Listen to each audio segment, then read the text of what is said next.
నమస్తే, welcome to ఏఐటీవీ.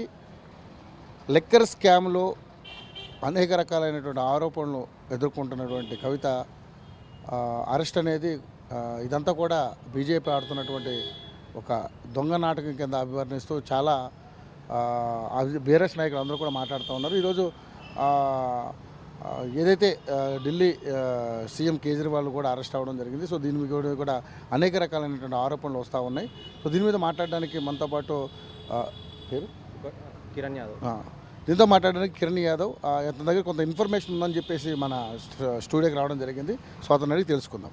Kiran, ఏంటి అసలు అంటే ఢిల్లీ లిక్కర్ స్కామ్కి సంబంధించి ఏం మాట్లాడాలనుకుంటున్నాను? ఎందుకంటే కేజ్రీవాల్ అరెస్ట్ వెనకాల కూడా కొన్ని కారణాలు ఉన్నాయి, ఇవన్నీ కూడా నేను చెప్తాను అన్నాను. అది ఏంటి అసలు ఏం చెప్పాలనుకుంటున్నాను? ఇది పర్టికులర్గా బీజేపీ చేసే కుట్ర. ఎందుకంటే ఇది ఒక అన్డిక్లేర్డ్ ఎమర్జెన్సీ సిచ్యువేషన్ అని కూడా చెప్పొచ్చు.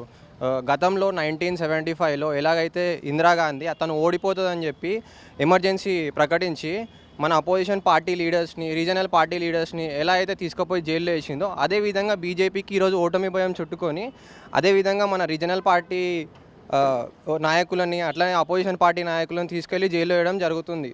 అలా అంటే ఇప్పుడు అన్ని బీజేపీ చేసిన స్కామ్లు కూడా చాలా ఉన్నాయి. ఇప్పుడు మన సీఎం రమేష్ కానీ, సుజనా చౌదరి కానీ, ఇంకా మన చాలామంది ఇలా ఉన్నారు. వాళ్ళందరూ బీజేపీ నుంచి వేరే పార్టీ నుంచి బీజేపీలోకి రాగానే వాళ్ళు చేసే ప్రతి ఒక్కటి కూడా న్యాయం అయిపోతుంది. వాళ్ళు చేసే తప్పులన్నీ పుణ్యం అయిపోతుంది. బీజేపీలోకి రాగానే వాళ్ళని కూడా అరెస్ట్ చేయాలి కదా. కానీ అపోజిషన్ పార్టీ లీడర్స్ మీదే వీళ్ళు ఎందుకు సిబిఐ, ఎస్బీఐ, ప్రతి ఒక్క ఈడీ అవన్నీ యూజ్ చేస్తారు వీళ్ళందరూ.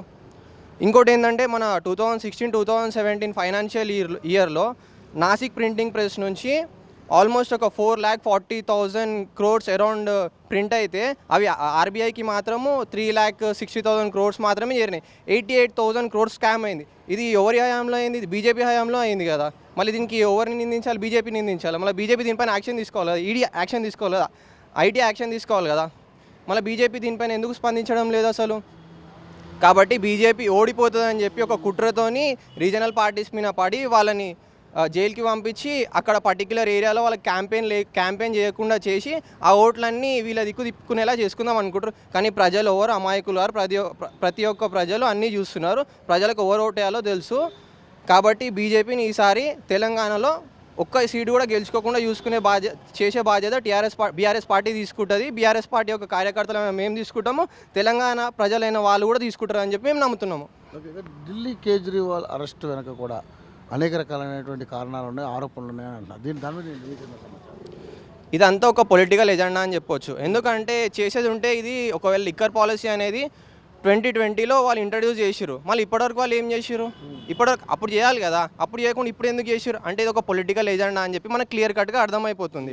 ఇంకోటి ఏంటంటే బీజేపీ ఏం చేస్తుందంటే రీసెంట్గా మన అరుణ్ గోయల్ అని చెప్పి chief election commissioner of India ఆయనని ఫోర్సబుల్గా రిజైన్ చేయించారు 9th రోజు. ఎందుకంటే వీళ్ళ హ్యాండ్ పిక్డ్ మెంబర్ని పెట్టుకొని ఈసారి ఎలక్షన్లు కూడా వీళ్ళే గెలుద్దామని చెప్పి ఈవీఎంలు ట్యాంపర్ చేయడానికే ఒక ప్లాన్ చేసి వీళ్ళ మనిషిని ఎలక్షన్ కమిషనర్ ఆఫ్ ఇండియా లాగా పెట్టుకురు. అంతేకాకుండా ఎలక్ట్రల్ బాండ్ కేసులో కూడా మనం చూసుకున్నట్టయితే ఎలక్ట్రల్ బాండ్ అనేది ఒక బీజేపీ చేయబోయే కరప్షన్ని లీగలైజ్ చేయడానికి 22 మార్చ్ 2017లో మన పార్లమెంట్లో ఫైనాన్షియల్ బిల్ త్రూ వీళ్ళు పాస్ చేసిరు.